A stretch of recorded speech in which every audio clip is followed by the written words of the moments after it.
안녕하세요. 회자교회 성도 여러분 반갑습니다. 이하준 목사의 은혜 나눔 채널입니다.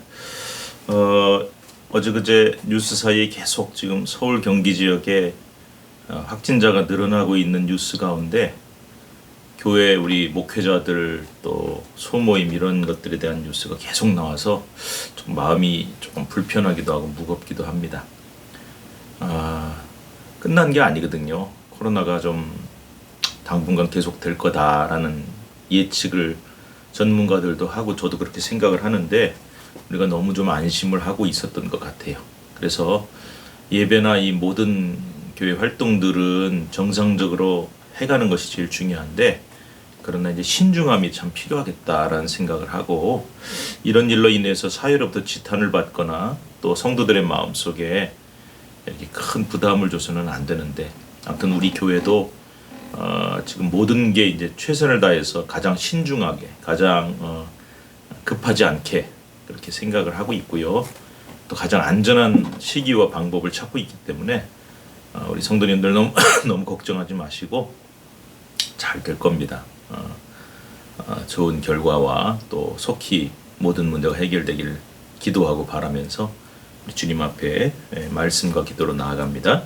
우리 420장 420장 1절과 4절 찬송합니다.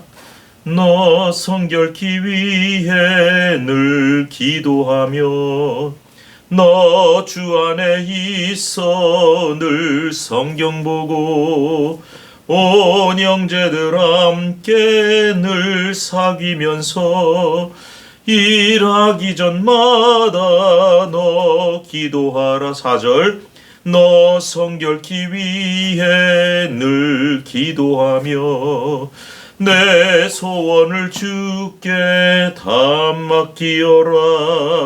너 성령을 받아 주 섬겨 살면 저 천국에 가서 더 잘 섬기리. 아멘. 자, 하나님 말씀 신명기 27장 11절에서 26절 말씀 읽겠습니다. 신명기 27장 11절에서 26절 말씀입니다. 한 절씩 교독하죠. 모세가 그날 백성에게 명령하여 이르되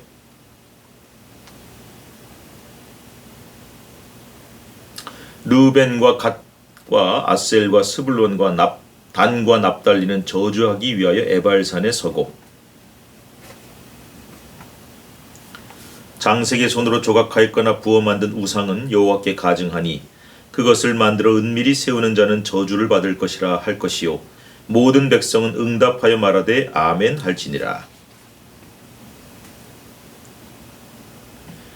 그의 이웃의 경계표를 옮기는 자는 저주를 받을 것이라 할 것이요 모든 백성은 아멘 할지니라.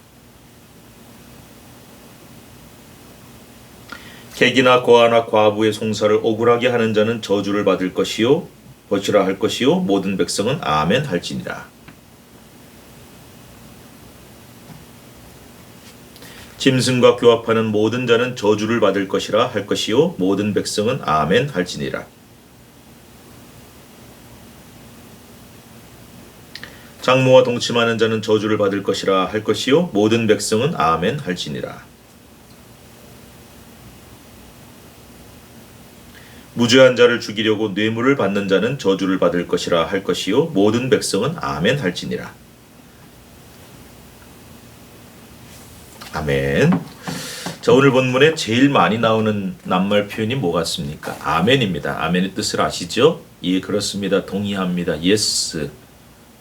그래서 어떤 선포된 말씀이 내 마음에 와닿고 나도 거기에 동의가 되고 예, 그렇게 하겠습니다. 순종하겠습니다 할 때 아멘 하는 것이죠. 자, 오늘 본문에 보시면은 모세가 백성들에게 명령을 합니다. 자, 요단을 건너가면은 저 사마리아 지역이 있어요. 사마리아 지역. 그 사마리아 지역은 이제 북쪽이에요. 예루살렘보다는. 근데 그곳에 만약에 가게 되면은 그 사마리아에서 보면은 에발산과 그리심산과 에발산이라고 하는 두 산이 보이는데 그리심산은 축복의 산이고 에발산은 저주의 산이에요. 그리심 교회는 있잖아요. 우리 교회 근처에도. 근데 에발 교회는 없거든요. 여러분 이 그리심산 축복의 산과 에발산 저주의 산에 6지파씩 이스라엘 백성들이 나눠져서 서는 거예요. 각쪽에. 그 다음에 그 사이에 이 그 두 산 사이에서 이제 선포를 백성들이 거기에 딱 모여가지고 선포를 하는 겁니다. 자, 뭐라고 레위 사람이 큰 소리로 선포를 하는가? 축복의 삶 그리심산과 에발산 저주의 산 사이에서 축복과 저주 사이에 있는 하나님의 명령을 선포하는 거예요. 여러분, 하나님의 명령은 축복만 있는 게 아닙니다. 저주도 있습니다.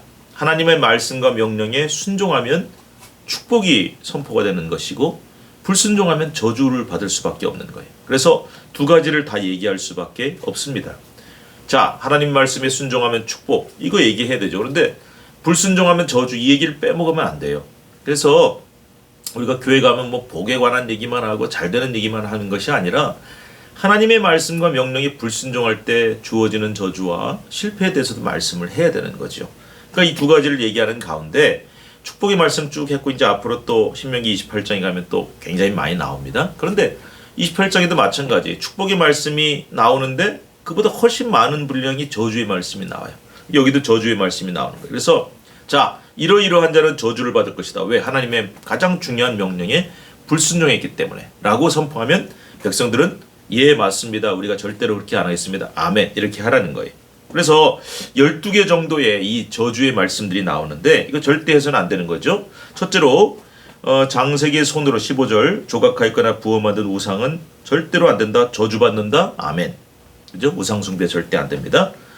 두 번째 그룹은 뭐냐면 16절부터 19절까지 나오는데요. 자, 우상 숭배가 절대 안 된다. 이건 첫 번째 당연히 먼저 나오는 거고 두 번째는 사람과의 관계예요. 부모라든지 이웃이라든지 약자라든지 그러니까 여러분 그 10계명에도 보면은 1계명부터 4계명까지는 하나님과 나와의 관계 6계명부터 10계명까지는 이웃과의 관계 너와 나와의 관계 이제 이런 구조하고 비슷한 거예요. 그래서 우상숭배 절대 하지 말라는 이 저주의 말씀을 또 한 다음에 16절부터 19절에는 부모 경홀히 여기면 저주받는다. 예, 10계명과 비슷하죠. 이웃의 경계표를 옮기면 저주를 받는다. 이제 제가 전에도 말씀드렸지만은 옛날에 뭐 측량 이런 게 없으니까 경계석을 딱 놓는단 말이에요. 여기까지는 내 땅, 여기까지는 네 땅. 근데 그거를 싹 밤에 가서 옮겨가지고 남의 재산을 침해하는 이런 일들 저주받을 것이다. 맹인에게 길을 잃게 하면 저주받는다. 예, 장애인이나 그 다음에 객이나 고아나 과부 이렇게 약자들 송사를 억울하게 하는 거 다 저주받는다. 그러니까 부모님을 포함해서 이웃들 다른 사람들과의 관계 속에서 그를 배려하고 존중하고 그를 무시하지 말고 손해를 끼쳐서는 안 되고 이런 것들에 대해서 저주를 선언하면 예 절대 그렇게 안 하겠습니다. 아멘. 그 다음에 세 번째 그룹은 20절부터 23절까지 나오는 그룹인데요. 성적 타락, 성윤리에 관한 말씀이에요. 아버지 아내와 동침하지 마라. 뭐 계모가 됐든 뭐가 됐든 간에 그 다음에 좀 이렇게 말하기가 사실은 좀 꺼리낄 정도로 적나라해요. 짐승과 교합하는 수간이라 그러죠. 그런 일들도 있었어요.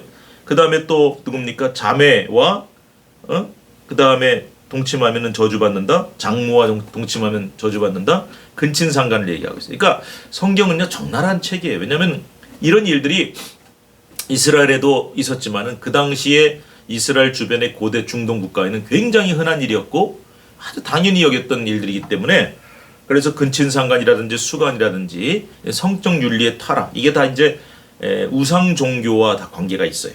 지금도 이 이단 사이비들이 성적 타락하고 깊숙한 관련이 있잖아요. 그래서 마찬가지로 우상 숭배하면서 아주 이 성적으로 음란한 타락들이 이루어졌는데 이런 일들이 너무나 적나라하게 이루어지는 세상 속에서 절대로 이런 잘못된 성윤리, 성적 타락은 저주를 받을 것이다. 아멘. 그 다음에 24절부터 보면은 남의 사회 정의에 대해서 말씀하고 있어요. 그래서 이웃을 암살하는 자 저주받는다. 남의 생명을 빼앗는다든지 무죄한 자를 죽이려고 뇌물을 받는다든지 이런 어떤 사회 정의를 무너뜨리는 이웃과의 관계를 무너뜨리는 일도 저주를 받을 것이다. 아멘. 그러면서 마지막 26절 결론입니다. 같이 읽읍시다.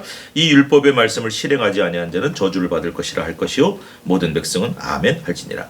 종합적으로 말씀하는 거예요. 그래서 이 저주에 대한 말씀을 꼭 지켜야 된다. 그래서 저주받을 만한 짓 절대로 하지 말고 그런 자는 저주를 받을 것이다. 아멘. 이렇게 강력하게 경고하고 있어요.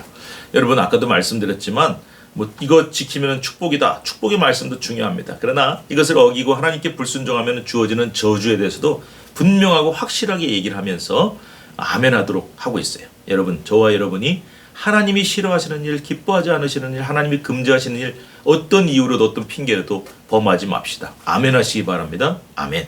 예, 우리가 주님 앞에 정결하고 거룩한 삶을 살면서 정말 복받는 인생이 되어야 할 줄로 믿습니다. 우리 주여 이름 한번 부르시고 우리 함께 하나님 앞에 기도합시다. 주님, 정결하게 하옵소서, 거룩하게 하옵소서. 주님이 원하시는 길로만 순종하여 가게 하시고 하나님이 원하지 않으시는 길 불순종하여 저주받는 일 없게 하시고 실패하는 일 없게 하시고 하나님께 영광 돌리며 하나님의 복을 받는 길을 누리게 하여 주시옵소서. 우리 일상생활 속에서 성적인 문제, 어떤 물질적인 문제, 이웃과의 문제, 모든 것 하나님과의 관계뿐만 아니라 이 모든 현실적인 삶 속에서 하나님의 영광을 가리우는 일이 없게 해달라고 기도합니다. 주여, 하나님 아버지, 이 말씀 우리 마음속에 새깁니다. 우리가 세상을 살다 보면 성적인 타락, 어떤 경제적인 문제, 재정적인 문제, 죄 짓는 일들, 이런 일들 너무나 많습니다. 우리가 거룩한 땅에서 살 때에 그 모든 저주를 받을 만한 일들을 행하지 말라고 할 때 아멘한 것처럼 우리도 아멘하여 절대로 하나님 기뻐하지 않으시는 일, 미워하시는 일, 싫어하시는 일, 금지하시는 일을 하지 않도록 도와주시고 어떤 이유와 핑계라도 이런 일들을 범하여 저주받는 일이 없도록 하나님 도와주시옵소서. 하나님이 기뻐하시는 가정의 삶, 윤리의 삶, 아버지 사회의 삶, 모든 내 인생이 되기를 원하고 하나님께 영광 돌리기를 원합니다. 주님이 코로나의 모든 상황들 점점 아버지 하나님 꼬여가는데 속히 회복되어 아버지 해결되어 주님께 영광 돌리게 하여 주옵소서. 예수님의 이름으로 기도하옵나이다. 아멘. 자, 좋은 소식만 들려오길 원합니다. 주님의 이름으로 축복합니다. 샬롬.